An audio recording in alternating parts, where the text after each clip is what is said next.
First, pair the chime with the outdoor, and connect the chime to a power source. Then press the power of the button of the chime bell. Press the doorbell. Okay, the connection is over. Then connect the doorbell to the TUYA app. We open it and add a device to find the 2.4 network.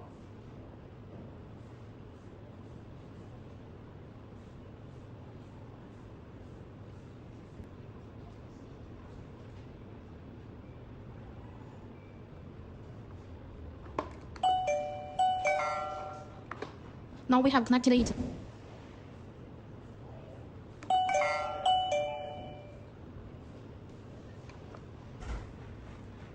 Here you can check.